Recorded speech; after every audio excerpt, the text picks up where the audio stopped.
அத்தியாயம் 21. மாறா, போதும். அவ ரொம்ப கஷ்டப்படுறா.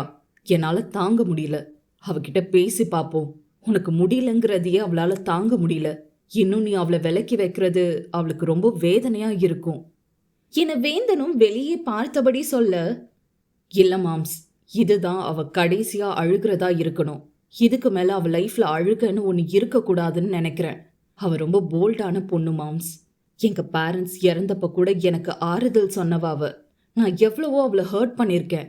ஆனா இன்னைக்கு அவ மட்டும்தான் எனக்குன்னு இருக்கா மாம்ஸ் என இதுவரை நடந்த அனைத்தையும் கூறி முடித்தான் மாறன்.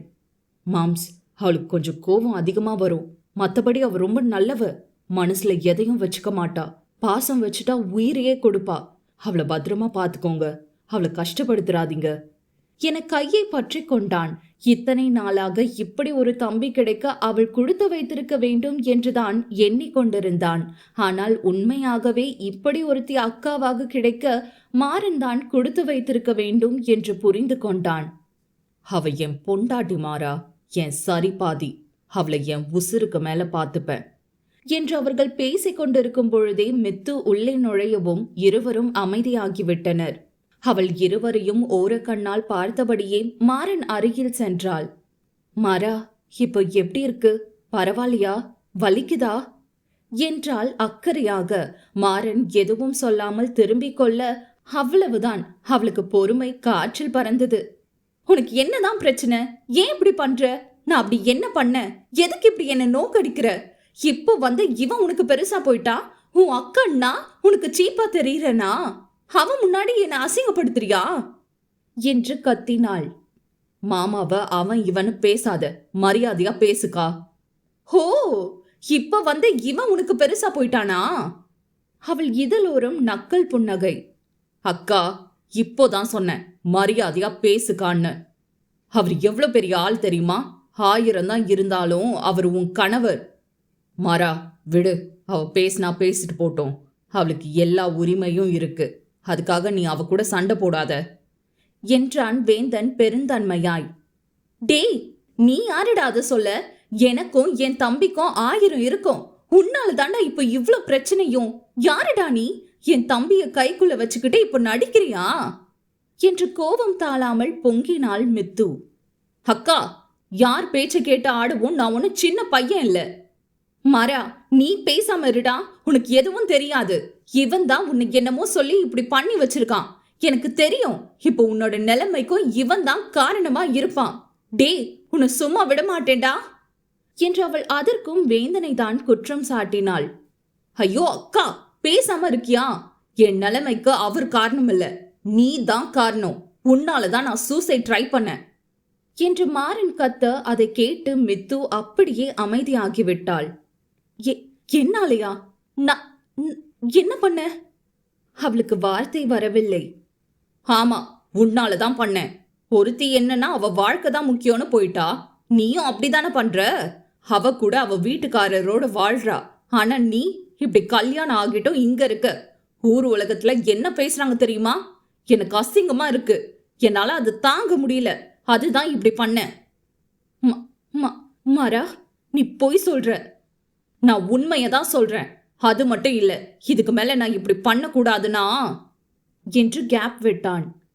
நீ சொல்றத பண்ணணும், அப்படிதானே? என்ன பண்ணணும் மாறா என்றால் கசந்த புன்னகையுடன். நீ மாமா கூட போகணும், அவங்க கூட சேர்ந்து வாழணும். அப்படி இல்லனா நான் இப்படிதான் பண்ணுவேன்.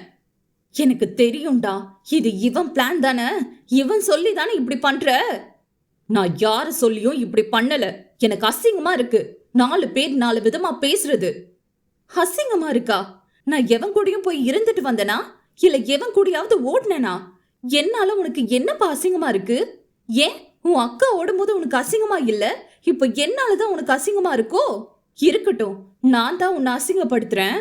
நீ சின்ன பையன்னு நினைச்சிட்டு இருந்தேன், ஆனா பெரியவன் ஆகிட்டேன்னு நிரூபிச்சிட்ட என்று அவள் பேசிக் கொண்டிருக்கும் பொழுதே இடையில் ஒருவன் உள்ளே வந்தான். ஏன்பா தம்பி, சூட்டு முடிஞ்சிருச்சா? 1 மணி நேரம் தான் டைம் கேட்டீங்க, இப்ப 1/2 மணி நேரம் எக்ஸ்ட்ராவா ஆயிடுச்சு. இனி கிளம்புங்கப்பா, டீனுக்கு தெரிஞ்சா திட்டுவாரு என உள்ளே வந்தவன் உளறிவிட, மாறனோ ஐயோ என தலையில் அடித்து கொண்டபடி, யோ போயா, நான் வரேன் என்றான் சைகையில். என்ன ஷூட், அவர் இப்ப என்ன சொன்னாரு என புரியாமல் கேட்டாள் மித்து. நத்திங்கா, அவன் ஏதோ ஒளர்றான். யோ முதல்ல நீ போயா என அவரை அங்கிருந்து விரட்டுவதில்தான் மாறன் ஆர்வமாக இருந்தான். என்னப்பா தம்பி, விளையாடுறியா? ஏதோ யூடியூப்ல ஃபேமஸா இருக்க பையன் சூட் ஒன்று எடுக்கணும்னு சொல்லவும் தான் ரொம்ப கஷ்டப்பட்டு ரூம் அரேஞ்ச் பண்ணி கொடுத்தேன். இப்ப என்னப்பா நீ இப்படி சொல்ற? அவர் அச்சு பெசராமல் போட்டு கொடுத்து விட்டார். அவன் நேரமோ என்னவோ. அதே சமயம், டே மச்சி, அக்கா ஓகே சொல்லிருச்சா? பிளான் ஓகேவா என அந்த டாக்டர் வேடம் புரிந்தவன் கதவை திறந்து கொண்டு உள்ளே ஓடி வந்தான். பூச்சு என மாறனும் வேந்தனும் தலையில் அடித்து கொண்டனர். அதெல்லாம் நம்ம போட்ட பிளான் சொதப்புமா? கைய அறுத்துக்கிட்ட மாதிரி நடிக்க சொல்லி ஐடியா கொடுத்தது யாரு? இந்த விசா ஆச்சே என தற்பெருமை பேசிக்கொண்டு விசாவும் உள்ளே வர இருவரும் அங்கே நின்று மித்துவை எதிர்பார்க்கவில்லை. அவள் வெளியே சென்றிருக்கிறாள் என எண்ணிக்கொண்டுதான் இப்படி உளறி கொட்டி விட்டார்கள். மித்துவை பார்த்ததும் இருவரின் முகத்திலும் ஈ ஆடவில்லை. அப்படியே ஷாக் அடித்தது போல் நின்றனர். அந்த டாக்டர் பையனோ போச்சு, சோலி முடிஞ்சு என்றான் எச்சில் விழுங்கி. விசாவோ வராத தனது போனை எடுத்து யாருக்கோ அழைப்பு விடுத்தான்.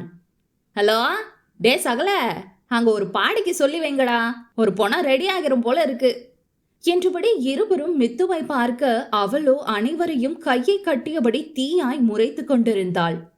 சோ இதெல்லாம் சேர்ந்து பக்காவா பிளான் பண்ணி செஞ்சிருக்கீங்க. வாரே வா, அப்படியே ரியலா இருந்துச்சுடா. நான் உண்மைன்னு நம்பிட்டேன் மாறா. நீ நல்லா நடிப்பேன்னு தெரியும், ஆனா ஃபர்ஸ்ட் டைம் நேர்ல பாக்குறேன் என்றவள் முகத்தில் அத்தனை கோபம். கண்மணி என வேந்தன் ஏதோ சொல்ல வந்தான். சீ, அசிங்கமா இல்ல இந்த வேலை பாக்குறதுக்கு. அக்கா, நான் சொல்றத என்று மாறனும் பேச முயன்றான். அவனை பேசாத என்பதை போல் கை நீட்டி தடுத்தவள், தயவு செய்து என்கிட்ட இனிமே பேசாத மாறா. நீ இதுவரை எவ்வளவோ செஞ்சிருக்க, ஆனா அப்போலாம் உன் மேல எனக்கு கோபம் வந்ததே இல்ல. நீ சின்ன பையன், ஏதோ தெரியாம பண்றேன்னு நினைச்சேன். ஆனா இன்னைக்கு நான் உனக்கு பாரமா இருக்கேனா மாறா என்றவள் கண்களில் அத்தனை ஆதங்கம். கா ப்ளீஸ் அப்படிலாம் சொல்லாத, நான் உன் நல்லதுக்கு தான். பேசாத. நல்லதுக்கா? என்ன நல்லது சொல்லுடா, என்ன நல்லது? கல்யாணம்ங்கிறது ரெண்டு மனசு இணைந்து நடக்கிறது, கட்டாயத்தால இல்ல. நீ நீ இப்படி பண்ணுவேன்னு என்றவளுக்கு வார்த்தை கூட வரவில்லை. ஜென்மத்துக்கும் என் முகத்துல கூட முழிக்காத என்றவள் அங்கு நின்று விசாவையும் அந்த டாக்டர் பையனையும் பார்த்து முறைக்க, அடியாத்தே என இருவரும் அப்படியே திரும்பிக் கொள்ள இவள் அவர்களை தாண்டி வெளியே சென்றாள். கா மாறனின் சத்தத்தில் திரும்பியவள் மாறனின் நிலை கண்டு பெண்ணவள் கண்கள் இரண்டும் அதிர்ச்சியில் விரிந்தது. மாறா என கத்தியவள் அவனை நோக்கி ஓடினாள். அத்தியாயம் 22. மாறா என்று மித்து அவனை நோக்கி ஓட வேந்தனும் மாறா என அவனை நோக்கி ஓடினான். இருவரையும் வராதீர்கள் என்பதை போல் கையை நீட்டி தடுத்தான் மாறன். வராதீங்க, பக்கத்துல வந்தீங்கன்னா இப்போ என் கையை தான் கிழிச்சேன், பக்கத்துல வந்தா கழுத்து கட் பண்ணிடுவேன் என கத்தியை கழுத்தில் வைத்து கொண்டு மிரட்டினான். கதைக்காக மட்டுமே இதை போன்ற நிகழ்வுகள் குறிப்பிடப்படுகிறது. மற்றபடி தற்கொலை ஒரு கோழைத்தனம். அது எந்த ஒரு சூழ்நிலையிலும் யாரும் நினைக்க கூட கூடாது சகோஸ். டே ப்ளீஸ் மாறா, அது கீழே போடுடா, உன் கையில ரத்தம் அதிகமா போயிட்டு இருக்கு என மித்து கதற வேந்தனும் அவனின் நண்பர்களும் மற்றொரு பக்கம் கத்தினார்கள். அக்கா ஒத்துக்கிறேன், நான் பண்ணது தப்புதான், ஆனா எல்லாமே உன் நல்லதுக்கு தான். இப்பவும் அதை தான் சொல்றேன். ஐயோ மாறா ப்ளீஸ், எதுவா இருந்தாலும் அப்புறம் பேசிக்கலாம், இப்போ கத்திய கீழே போடு ப்ளீஸ், சொன்ன கேளுடா கண்ணீர் மல்க கத்தினாள். முடியாதுக்கா, நான் சொல்றத நீ கேட்டா நான் கத்திய கீழே போடுறேன், மாமா கூட போறேன்னு சொல்லு. டே அப்புறம் பேசிக்கலாம் ப்ளீஸ்டா, ப்ளீஸ் சொல்றத கேளு. மாறா கத்திய கீழே போடு, இது தப்பான முடிவு மாறா. அவ என் கூட வர வேண்டாம், அவ இஷ்டப்படியே இருக்கட்டும் என வேந்தன் ஒரு பக்கம் கத்த, அக்கா நான் சொல்றதுக்கு நீ ஒத்துக்கிட்டா மட்டும்தான் கத்திய கீழே போடுவேன் என அவன் கத்தியை கழுத்தின் அருகே கொண்டு சென்றான். அச்சோ, கத்திய எடுடா. நீ என்ன சொன்னாலும் நான் கேக்குறேன். நான் அவர் கூட போறேன்டா. ப்ளீஸ் ப்ளீஸ்டா என்று மித்து கீழே விழுந்து கதறினாள். எந்த சூழ்நிலையிலும் அவரை விட்டு போக மாட்டேன், அவர் கூட தான் வாழ்வேன், இனி எல்லாமே அவர் தான் எனக்குன்னு ப்ராமிஸ் பண்ணு. சத்தியமா சொல்றேன்டா, அவரை விட்டு எந்த ஒரு சூழ்நிலையிலும் நான் பிரிய மாட்டேன், போகவும் மாட்டேன். ப்ளீஸ்டா, கத்தியை எடு என்றவள் அப்படியே மயங்கி சரிய வேந்தன் வேகமாக ஓடி சென்று அவளை பிடித்து கொண்டான். மாறனும் மெல்ல கண்கள் கலங்கியபடி கத்தியை கழுத்திலிருந்து எடுத்தான். மாறன் நண்பர்கள் அவன் அருகில் ஓடி அவனை அணைத்து கொண்டனர். மாறா, என்ன பண்ணிருக்க? டேய், முதல்ல டாக்டர் வர சொல்லி அவனுக்கு கட்டு போடுங்கடா என வேந்தன் கத்தவும் விசா ஓட எத்தனித்தான். அண்ணே, ஒரு நிமிஷம் என்று மாறனின் குரலில் விசா என்னவென்று திரும்பி பார்த்தான். மாறனின் முகத்தில் புன்னகை அரும்பி நின்றது. அவன் நண்பர்கள் முகத்திலும் புன்னகை. இவன் அதுக்கு இப்போ சிரிக்கிறான்? ஒருவேளை லூஸ் ஆயிட்டானோ? ஐயோ பங்காளி, லூஸ் ஆயிட்டியா? நான் என்ன பண்ணுவேன்? என் தம்பி இப்படி லூஸ் ஆயிட்டானே என விசா ஒப்பாரி வைக்க, டேய் பேசாமருடா என்று வேந்தனும் மாறன் பக்கம் திரும்பினான். இப்ப எதுக்கு மாறா சிரிக்கிற? உனக்கு ரத்தம் போயிட்டு இருக்கு என பதட்டப்பட்டான். டேய், பாத்தீங்களாடா என் மாம்ஸ்க்கு மச்சா மேல எவ்வளோ அக்கறை, எவ்வளோ பதட்டம் பாருங்க. என் அக்கா புருஷனும் தான் இருக்கானே.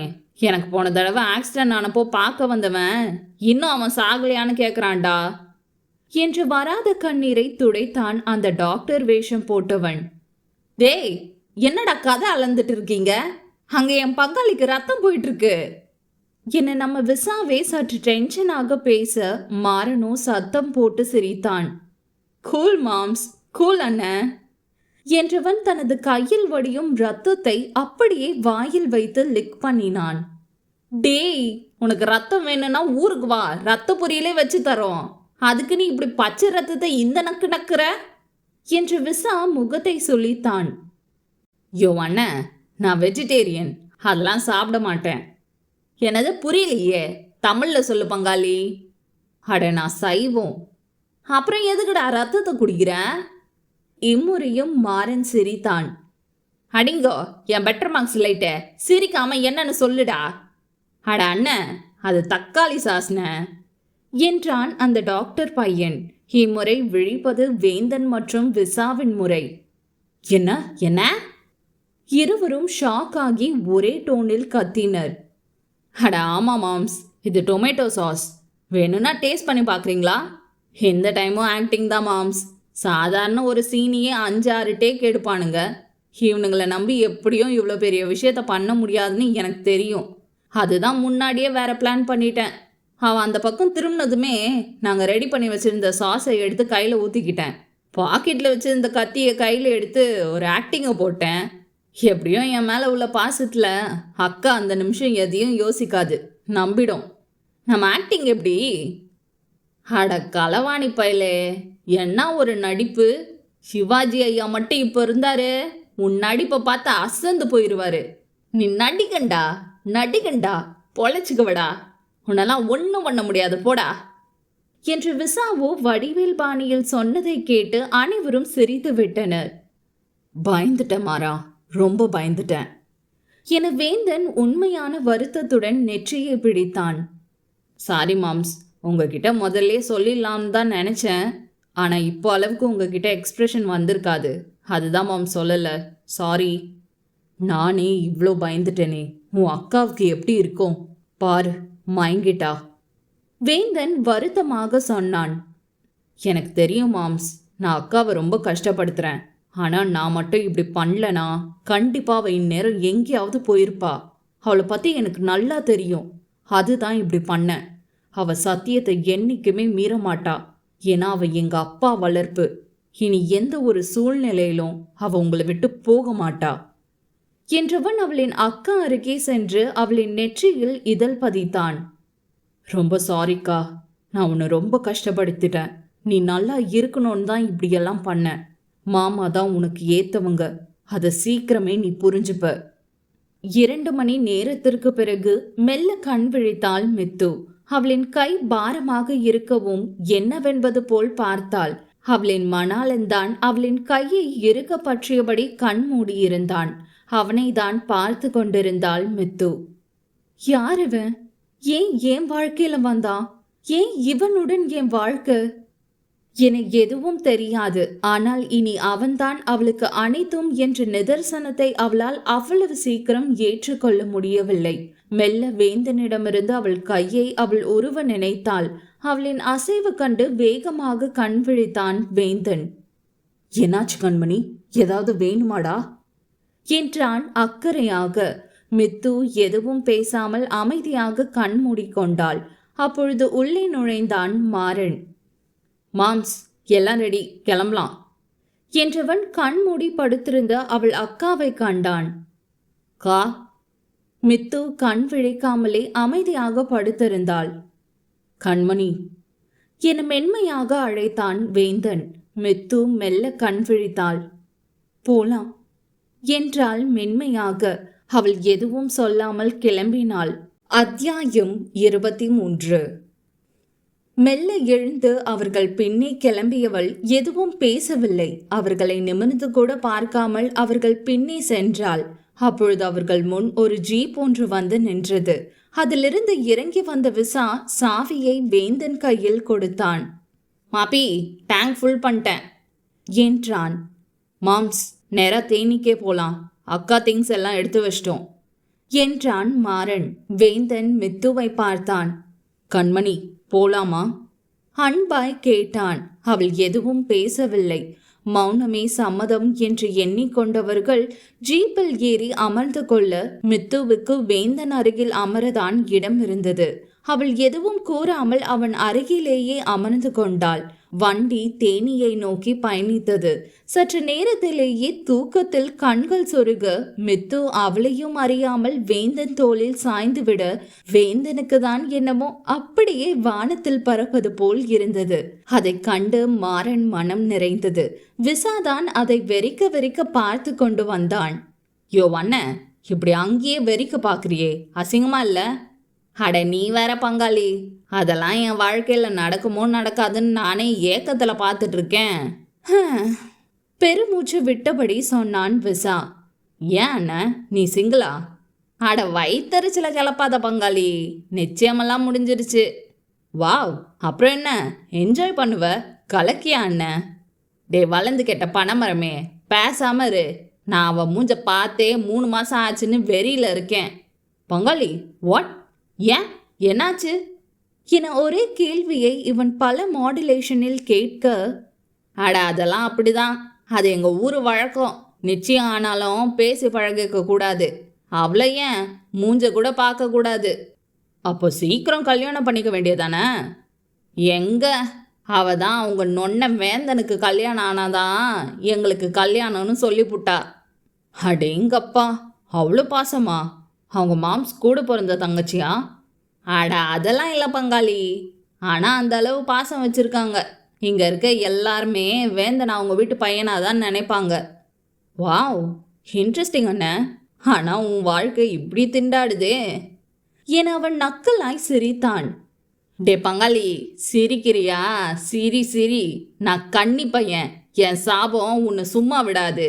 நீயும் என்ன மாதிரி ஒரு கிராமத்து பொண்ணுக்கிட்ட சிக்கி அந்த பொண்ணு பின்னாடி நாயா சுத்தி மாடா தேஞ்சு அந்த பொண்ணு கையை பிடிக்கவே உனக்கு 6 மாசம் ஆகி நீ நொந்து நூடுல்ஸ் ஆகணும் என்று விசாவும் மூச்சு வாங்க பேசி முடிக்க, வாட், நான் கிராமத்து பொண்ணை லவ் பண்ணுவேனா? காமெடி என்று அவன் கை தட்டி சிரிக்க, யோ பங்காளி, என்ன இழிப்பு? கமான் அண்ணன், நான்லாம் ரொம்ப மாடர்ன். இப்போ இல்லை, எப்போவுமே கிராமத்து பொண்ண லவ் என்ன சைட்டு கூட அடிக்க மாட்டேன். I like only modern girls என அவன் சொல்லி கொண்டிருக்கும் போதே வேந்தனின் ஜீப் சடன் பிரேக் போட்டு நின்றது. அம்மா என்று மாறனின் மேல் போய் விழுந்தான் விசா. ரைட்டு, ஊர் வந்துருச்சு, இனிதான் சிறப்பான சம்பவம் இருக்கு. வாவ், செம்ம பிளேஸு என மாறனும் சுற்றி பார்த்தான். பின்ன தேனி மாவட்டம் கம்பமூர்னா சும்மாவா? அந்த ஊரின் இயற்கை அழகை ரசிக்காதவர்களே இருக்க முடியாது. மாறனும் அப்படிதான் பார்த்து கொண்டிருந்தான். அப்பொழுதுதான் அவன் கண்ணில் பட்டது ஒரு கிராமத்து பட்டாம்பூச்சி. உச்சந்தலை கொண்டையும் அதையும் தாண்டி அவளின் முகத்தில் விழுந்த கற்றை முடியும், தூக்கி சொருகிய பாவாடையும், முழங்கை அளவு மடக்கிவிட்ட ஆம்பளை சட்டையும், தூக்கி சொருகிய பாவாடையின் வழியே தெரிந்த அவளின் மஞ்சள் பூசிய பளிங்கு கால்கள், அதில் சத்தம் எழுப்பிய இரட்டை அடுக்கு பதித்த முத்து கொலுசு, மூக்கில் மின்னிய மூக்குத்தி. வைரம் போல இருக்கேப்பா, இங்க ஒளி அடிக்குதே, பொண்ணை தூக்குனா வைரமும் ஃப்ரீ. அட மூதேவி, உன் புத்தி எங்க போகுது? வாண்டுகளுடன் சேர்ந்து பம்பரம் விட்டு கொண்டிருந்தால் அந்த கிராமத்து பைங்கிளி. ஏதோ பிரச்சனை போலும் துள்ளி குதித்து சண்டையிட்டு கொண்டிருந்தாள். அவளின் தலை அசைவிற்கு ஏற்ப அவளின் ஜிமிக்கியும் உடன் ஆடியது. கையில் கண்ணாடி வளையல் தக்கதுமிதா என ஓசை எழுப்பியது. என்னமோ ஆயிடுச்சு போல. அவள் உதட்டை பிதுக்கினாள். ஐயோ, சாச்சு புட்டாளையா என மாறன் விசாமேல் விழுந்தான்.